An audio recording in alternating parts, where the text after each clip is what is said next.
আইন মানবে না তাদেরকে কখনো সাপোর্ট করা যাবে না। কথা বলেন ঠিক কিনা? বাংলার জমির 1 ইঞ্চি জায়গা থেকে শান্তি আছে।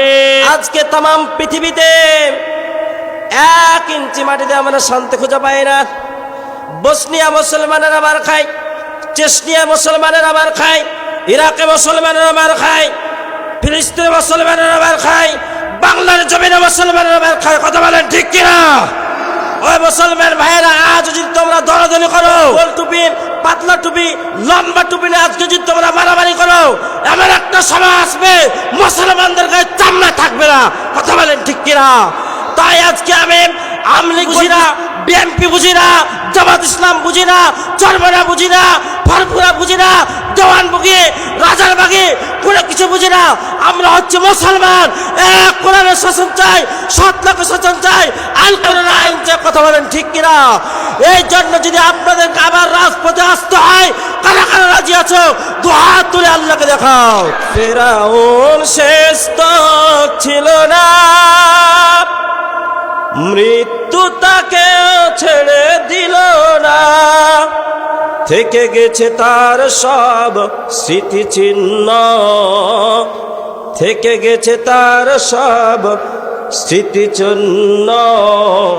কেউ আজ তার কথা কয় না, পৃথিবীতে কেউ স্থায়ী হয় না। হোক না সে ফেরাউন কিবা নমরুদ, কেউ ভবে চিরকাল রয় না, কেউ ভবে চিরকাল রয় না। ইল্লা মান তাবা ওয়া আমানা ওয়া আমিলা সালিহান فأولئك يبدل الله سيئاتهم حسنات।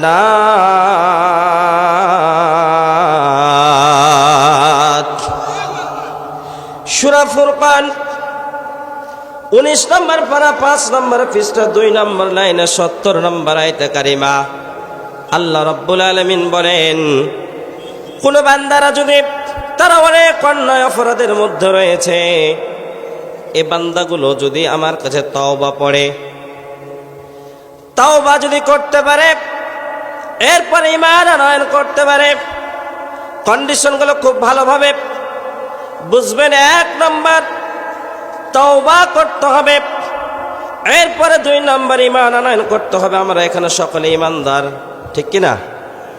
আমরা সবাই এখানে ঈমানদার। তাহলে ঈমানদার যদি আমরা হতে পারি, এরপরে আল্লাহ রাব্বুল আলামিন কন্ডিশন জুড়ে দিচ্ছে যে ওয়া আমিলা সালিহা, তোমাদেরকে ভালো ভালো জমিনে কাজগুলো করা লাগবে, ভালো ভালো কাজ করতে হবে। ভালো ভালো কাজ যদি তোমরা করতে পারো, ওয়া আমিলা সালিহা ফাউলাইকা ইউবাদদিলুল্লাহু সাইয়্যাতিহিম হাসানাত, যে সমস্ত তোমরা অন্যায় করেছো, অপরাধ করেছো, জুলুম করেছো, নিজেদের প্রতি পাপ কাজ করতে করতে কলিজায় মরিচাকে ফেলে দিয়েছো, এত পরিমাণ পাপ করার পরে যদি তোমরা তওবা করো আর ঈমান আনয়ন করো, ভালো ভালো কাজের দিকে যদি ধাবিত হও, তোমাদের জীবনের সমস্ত অপরাধগুলো আমি মুছে দেব। আল্লাহ বলছে, ফাউলাইকা ইউবাদদিলুল্লাহু সাইয়্যাতিহিম হাসানাত, ওই যে গুনাহগুলো করেছিলে তোমাদের আমলনামায়, ওই গুনাহগুলো মুছে দেওয়ার পরে, ডিলিট করে দেওয়ার পরে, সেই জায়গায় আমি উত্তম আমল দ্বারা পরিবর্তন করে দেব। বলেন না সুবহানাল্লাহ। ঈমান যদি কেউ আনয়ন করে, তাহলে ব্যক্তিটা আল্লাহ তাআলা প্রিয় বান্দাতে পরিণত হবে। আল্লাহ তাআলা তাকে ভালোবাসবেন, আল্লাহ তাআলা তার জীবনের অপরাধগুলো মাফ করে দেবেন। আল্লাহ তাআলা মাফ করার পরে ওই যে অপরাধের জায়গাগুলো আল্লাহ সব দ্বারা পরিপূর্ণ করে দেবেন। ঈমানের পথে অবিচল থেকে আমার মরণ যেন হয়, তোমারই কাছে মিনতি আমার, তোমারই কাছে মিনতি আমার, মহামহিম দয়াময়। ইমানের পথে অবিচল থেকে আমার মরণ যেন হয়। বলেন আমিন। ইমান যদি কোনো বান্দা আনে, দুনিয়ার জীবনটা তার জন্য আর নিজের কোনো জীবন থাকে না, এই জীবনটা হয়ে যাবে শুধুমাত্র কেবলমাত্র আল্লাহ তাআলার জন্য। ঠিক কিনা? আল্লাহ রাব্বুল আলামিন বলেন, ইন্না সলাতি ওয়া নুসুকি ওয়া মাহইয়ায়া ওয়া মামাতি লিল্লাহি রাব্বিল আলামিন।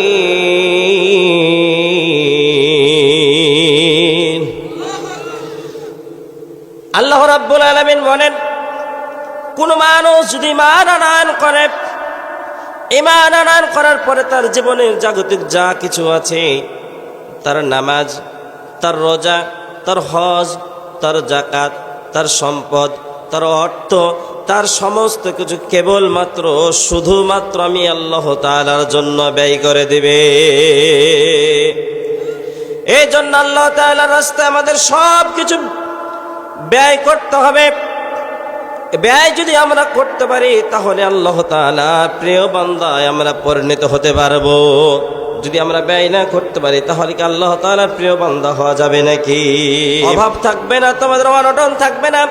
ওয়ালাউ আন্না আহলাল কুরা আমানু ওয়াত্তাকাউ লাফাতাহনা আলাইহিম বারাকাতিম মিনাস সামাই ওয়াল আরদ। আল্লাহু আকবার। সূরা আরাফ 9 নম্বর পারা 2 নম্বর পৃষ্ঠা 1 নম্বর লাইনে 96 নম্বর আয়াতে কারিমা আল্লাহ রাব্বুল আলামিন ডাক দিয়ে বলেন, ও গোলামেরা শোনো শোনো শোনো, কোন জনপদের মানুষ যদি ঈমান আনয়ন করতে পারে, আমি আল্লাহ রাব্বুল আলামিন বারাকাতিম মিনাস সামাই ওয়াল আরদ, আসমান আর জমিনের সমস্ত বরকতের দরজা তাদের জন্য আমি খুলে দেব। বলেন না সুবহানাল্লাহ। আল্লাহ তাআলা যদি আমাদের জন্য বরকতের দরজাগুলো খুলে দেয়, ও মুসলমান ভাইয়েরা বলেন তো দেখি, আমাদের জীবনে কি আর অভাব অনটন থাকবে নাকি? অভাব থাকবে না, অনটন থাকবে না। আমাদের মাঝে যত রকম সমস্যা এই সম্পদ নিয়ে, ঠিক কিনা? আমাদের জীবনে যা কিছু সমস্যা বয়ে আনে এই সম্পদ নিয়ে, অর্থ নিয়ে, আমাদের চেয়ার নিয়ে, ঠিক কিনা? ও মুসলমান ভাইয়েরা, এই জন্য যদি আল্লাহ তাআলার কাছে আমরা ফিরে আসতে পারি, আর যদি ঈমান আমাদের এই কোরআনের কাছে আসার দরকার আছে না নাই? এই কোরআনের কাছে কেন আমরা আসবো? আনুনাজ্জিলু মিনাল কুরআনি মা হুয়া শিফাউ ওয়া রাহমাতুল লিল মুমিনিন ওয়া লা ইয়াজিদুল যালিমিনা ইল্লা খাসারা। আল্লাহু আকবার। সূরা বানী ইসরাঈল 15 নম্বর পারা 9 নম্বর পৃষ্ঠা 2 নম্বর লাইনে 82 নম্বর আয়াতে কারিমা আল্লাহ রাব্বুল আলামিন বলেন, ওয়া নুনাজ্জিলু মিনাল কুরআন, ও নবী আপনার প্রতি এমন একটা আমি কোরআন নাজিল করেছি, এমন একটা কিতাব নাজিল করেছি, মা হুয়া শিফা, যার মধ্যে রয়েছে দুনিয়ার যাবতীয় সমস্ত রোগের প্রতিষেধক। বলেন না সুবহানাল্লাহ। এই রোগের প্রতিষেধক এমনি এমনি জমিনে আসে না রে মুসলমান। এই রোগের প্রতিষেধক জমিনে এমনি এমনি আসে নাই। এই রোগের প্রতিষেধক আনতে গিয়ে অনেক কাঠখড়ি পুড়াইতে হয়েছে। আল্লাহর নবীকে মক্কা থেকে মদিনায় হিজরত করতে হয়েছে। আল্লাহর নবীকে 3টি বছর শিয়াবে আবু তালেবের উপত্যকায় জীবন যাপন করতে হয়েছে। আবার নবীর সাহাবী অসংখ্য সাহাবীদেরকে বদরে ওহদে জীবন দিতে হয়েছে। অনেক আল্লাহওয়ালাদেরকে জীবন দিতে হয়েছে। এই দুনিয়ার কোনো মানুষের গোলামি করা যাবে না। আল্লাহ রাব্বুল আলামিন বলেন, আল্লাহু ওয়ালিয়ুল্লাযীনা আমানু ইখরিজুহুম মিনাল যুলুমাতি ইলান নূর ওয়াল্লাযীনা কাফারু আউলিয়াউহুমুত الطاغوت يخرجونهم من النور إلى الظلمات أولئك أصحاب النار هم فيها خالدون সূরা বাকারা 3 নম্বর পারা 2 নম্বর পৃষ্ঠার 1 নম্বর লাইনের 257 নম্বর আয়াতে কারিমা আল্লাহ রাব্বুল আলামিন ডাক দিয়ে বলেন, আল্লাহু ওয়ালিউল্লাযিনা আমানু, আল্লাহ রাব্বুল আলামিন হচ্ছে ঈমানদারদের অভিভাবক। আর আল্লাহ তাআলা এই ঈমানদারদের অভিভাবক হওয়ার পরে আল্লাহ তাআলা এই ঈমানদার ব্যক্তিদেরকে, আল্লাহ তাআলার প্রিয় বান্দাদেরকে আল্লাহ রাব্বুল আলামিন অন্ধকার থেকে আলোর দিকে নিয়ে আসে। বলেন সুবহানাল্লাহ। আর অপরপক্ষে কাফিরদের বন্ধু হচ্ছে তাগুত, তারা তাদেরকে আলোর দিক থেকে জান্নাতের পথ থেকে জাহান্নামের দিকে নিয়ে যায়। আল্লাহ বলেন জাহান্নামের দিকে শুধু নিয়ে যায় তাই নয়, এদেরকে জাহান্নামের দিকে নিয়ে আসবে। যখন জাহান্নামের মধ্যে এদেরকে নিপতিত করা হবে, তারা সারাটা জীবন সেইখানে শাস্তির ভোগ করতেই থাকবে। মুসলমান ভাইয়েরা, তাই আমাদেরকে কি বিপদ সীমা অতিক্রম করা যাবে? কখনোই যাবে না। যারা বিপদ সীমা অতিক্রম করতে চায় তাদের সঙ্গে থাকা যাবে, তাদেরকে সাপোর্ট করা যাবে।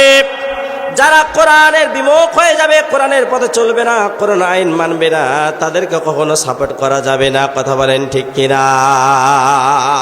আজকে বাংলাদেশে আমার মুসলমান ভাইয়েরা অনেক দলকে আমরা দেখলাম, অনেক মানুষকে দেখলাম আমরা, কিন্তু বলেন তো বাংলার জমির 1 ইঞ্চি জায়গা থেকে শান্তি আছে? শান্তি আছে? আজকে তাম পৃথিবীতে 1 ইঞ্চি মাটিতে আমরা শান্তি খুঁজে পাই না। বসনিয়া মুসলমানেরা মার খায়, চেচনিয়া মুসলমানেরা মার খায়, ইরাকে মুসলমানেরা মার খায়, ফিলিস্তিনে মুসলমানেরা মার খায়, বাংলার জমিনে মুসলমানেরা মার খায়। কথা বলেন ঠিক কিনা? ওই মুসলমান ভাইয়েরা, আজ যদি তোমরা দলাদলি করো, আজকে যদি আহলে হাদিস, হানাফি, গোল টুপি, পাতলা টুপি, লম্বা টুপি না, আজকে যদি তোমরা মারামারি করো, এমন একটা সময় আসবে মুসলমানদের গায়ে চামড়া থাকবে না। কথা বলেন ঠিক কিনা? তাই আজকে আমি আওয়ামী লীগ বুঝি না, বিএনপি বুঝি না, জামাত ইসলাম বুঝি না, চরমনা বুঝি না, ফরফুরা বুঝি না, দেওয়ানবাগি, রাজারবাগি, কোনো কিছু বুঝি না। আমরা হচ্ছে মুসলমান, এক কোরআনের শাসন চাই, সৎলোকের শাসন চাই, আল কোরআন আইন চাই। কথা বলেন ঠিক কিনা? এই জন্য যদি আপনাদেরকে আবার রাজপথে আসতে হয়, কারা কারা রাজি আছো? 2 হাত তুলে আল্লাহকে দেখাও।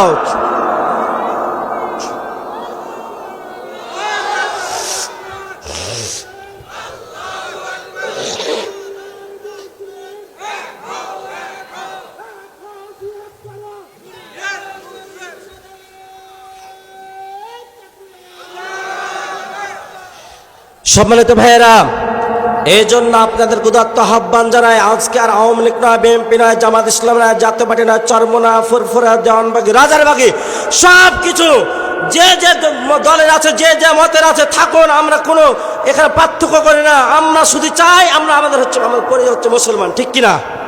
আমরা হচ্ছে মুসলমান। এই মুসলমানের পরিচয় নিয়ে আমাদের কোরআনের কাছে আসা দরকার আছে না নাই? এই জন্য আসতে হবে। আমরা হচ্ছে মুসলমান, আমাদের এই দিন হচ্ছে ইসলাম, আমাদের এক নবী হচ্ছে মুহাম্মদ রাসূলুল্লাহ সাল্লাল্লাহু আলাইহি ওয়াসাল্লাম, আমাদের রব হচ্ছে একজন, তিনি কে?